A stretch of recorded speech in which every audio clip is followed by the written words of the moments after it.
sudah otomatis bisa mendapatkan harta warisan dari istrinya. Berapa? Setengah. Kok bisa setengah? Karena si istri nggak punya anak. Gimana mau punya anak?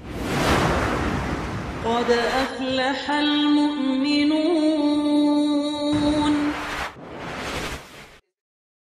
Assalamualaikum warahmatullahi wabarakatuh. Waalaikumsalam warahmatullahi wabarakatuh. Alhamdulillahirabbil alamin wassalatu wassalamu ala asyrafil anbiya'i wal mursalin sayyidina wa maulana Muhammadin sallallahu alaihi wasallam wa ala alihi wa sahbihi ajma'in.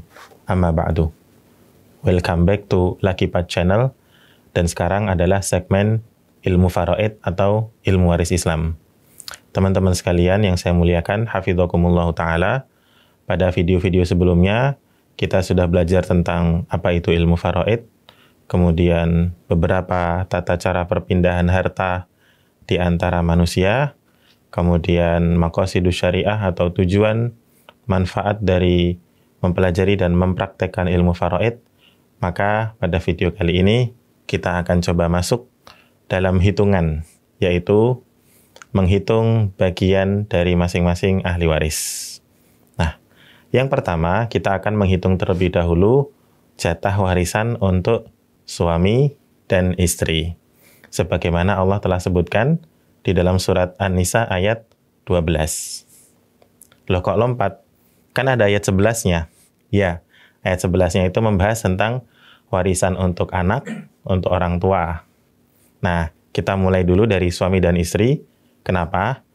Karena orang yang paling dekat dengan kita, yang udah nikah ya, orang yang paling dekat dengan kita itu ya pasangan kita. Kalau laki-laki, orang terdekatnya adalah istrinya. Kalau perempuan, orang terdekatnya adalah suaminya. Bahkan di dalam Al-Quran itu, ada beberapa kosakata untuk menyebut pasangan. Yang pertama, ada namanya imro'ah, perempuannya. Itu ada pada surat At-Tahrim. Jadi Allah berfirman, A'udzubillahi minasyaitonirrajim, Bismillahirrahmanirrahim, Daraballahu masalan lilladzina kafaru imra'ata Nuh wa imra'ata Lut. Allah itu membuat permisalan untuk memberikan pelajaran kepada kita. Orang kafir itu seperti siapa? Oh, orang kafir itu seperti istrinya Nuh dan istrinya Lut. Nah, di situ disebut istri itu pakai bahasa Arabnya imro'ah. Apa maknanya? Imro'ah itu pasangan perempuan yang raganya bersama dengan suaminya, tapi jiwanya tidak. Karena istrinya Nuh dan istrinya Lut itu memang tinggal bersama Nabi. Dengan Nabi Nuh, dengan Nabi Lut. Tapi keyakinannya berbeda. Beda agamanya. Gitu. Jadi, raganya bersama, tapi jiwanya tidak. Kemudian, istri itu juga diungkapkan dengan kata sahibah. Mungkin bisa diterjemahkan dengan sahabat ya. Nah, itu ada di surat Abasa. Yauma yafirrul mar'u min akhihi wa ummihi wa abihi wa sahibatihi wa banihi. Nanti pas hari kiamat itu seseorang akan pergi meninggalkan saudaranya, pergi meninggalkan ayah dan ibundanya. Bahkan dia akan pergi meninggalkan istri dan anak-anaknya. Nah, istri di sini disebutkan dengan kata sahibah. Raganya tidak bersama, tapi jiwanya bersama. Maka kita punya beberapa teman yang akrab. Kita semua pasti punya beberapa teman yang akrab, dekat. Maka kita menyebut dia dengan sahabat. Gak pernah ketemu, tapi ya ada rindu. Selalu masuk dalam doa-doa kita. Nah, istri itu kadang-kadang disebut dengan istilah sahibah. Nah, kemudian istilah yang ketiga atau yang terakhir, pasangan suami atau istri itu disebut dengan zauj atau zaujah. Nah, itu yang kita bahas sekarang sebagaimana ada di surat An-Nisa ayat 12. Walakum nisfu ma taraka azwajukum ila akhiril ayah. Dan bagi kamu setengah dari harta yang ditinggalkan oleh istri kamu jika dia almarhumah tidak punya anak. Istri di sini dilafadzkan dengan kata azwaj.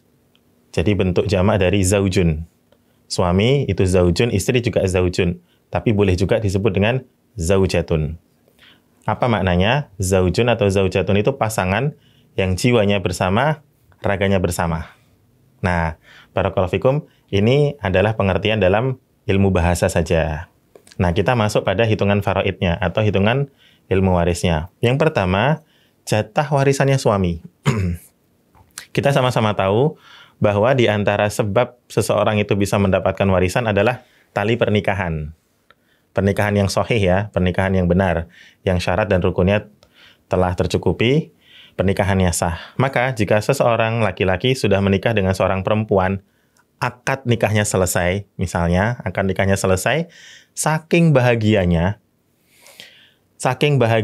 itu istri misalnya, perempuan, dia meninggal. Nah, maka si suami yang masih hidup ini otomatis mendapatkan harta warisan dari istrinya yang barusan meninggal itu. Meskipun belum pegangan, meskipun belum ciuman, dan seterusnya. Walaupun dia baru akad saja. Nah, itu suami sudah otomatis bisa mendapatkan harta warisan dari istrinya. Berapa? Setengah. Kok bisa setengah? Karena si istri nggak punya anak. Gimana mau punya anak? Wong baru nikah. Apalagi ini satunya perjaka, satunya gadis. Taib. Lalu bagaimana kalau si perempuan itu punya anak? Maka jatah si suami adalah 1/4 dari hartanya istri. Baik anak si perempuan ini adalah anak dengan pasangan suaminya tersebut atau dengan suami yang sebelumnya yang mungkin sudah meninggal atau sudah menceraikan dia.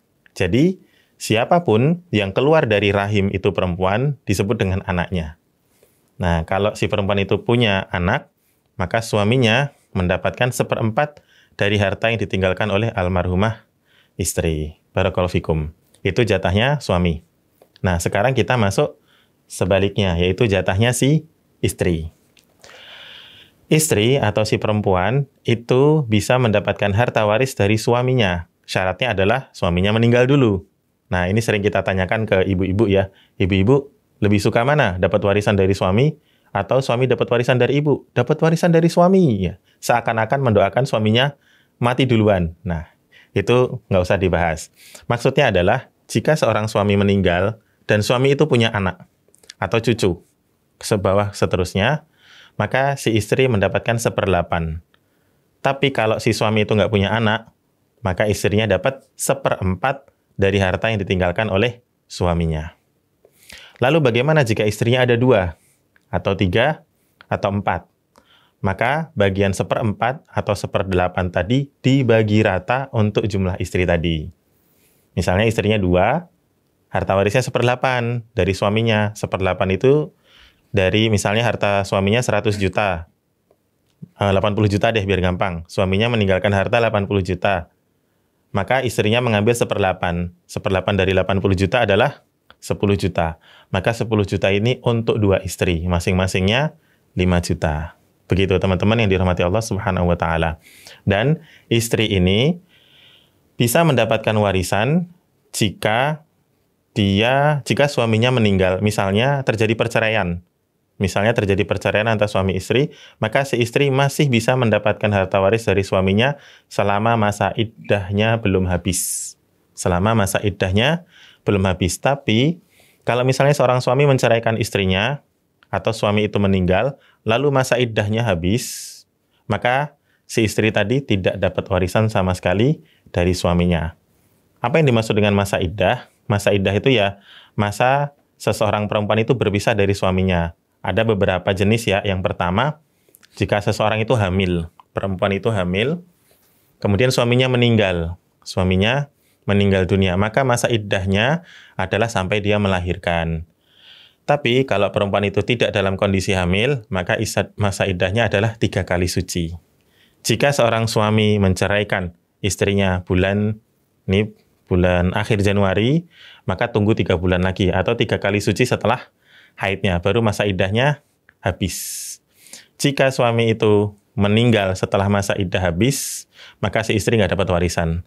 Tapi kalau suami setelah menceraikan, dia meninggal besoknya atau besoknya lagi, suami itu menceraikan, terus 2 hari lagi dia mati, maka istrinya masih dapat warisan dari suaminya. Wallahu ta'ala alam bisawab.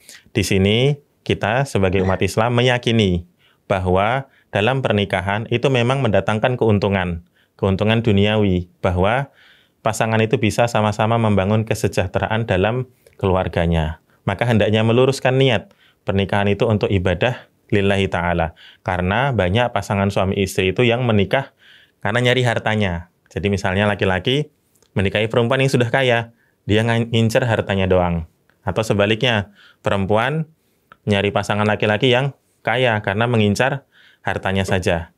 Kalau memang niatnya itu, ya nanti dapatnya harta. Dia tidak mendapatkan manfaat dari tujuan pernikahan yang sesungguhnya, yaitu sakinah, mawaddah, warahmah. Maka pandai-pandailah berniat.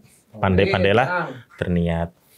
Kalau teman-teman mau cepat kaya, ya nggak apa-apa. Cari janda yang sudah tua, yang kaya raya gitu. Ya sudah mau mati. Tapi kan nggak bisa gitu juga dong. Maksudnya pernikahan itu ya harus lillahi ta'ala. Barangkali itu yang dapat kami sampaikan pada video kali ini. Semoga teman-teman yang sudah menikah segera diberikan kesejahteraan oleh Allah Subhanahu wa taala, rukun, sakinah, mawaddah, warahmah hingga ajal memisahkan. Dan bagi jombloan, jomblowati yang belum menikah, menikahlah jika sudah datang waktunya, menikahlah. Semoga Allah memberikan kesejahteraan dengan pernikahan tersebut. Amin ya rabbal alamin. Sampai jumpa di video selanjutnya. Wassallallahu ala nabiyina Muhammadin wa ala alihi washabihi ajma'in. Walhamdulillahirabbil alamin. Wassalamualaikum warahmatullahi wabarakatuh. Waalaikumsalam warahmatullahi wabarakatuh. Lucky Pad Channel. Apa nama channelnya? Lucky Pet Channel Ustaz. Masya Allah, ajib. Lucky Pet.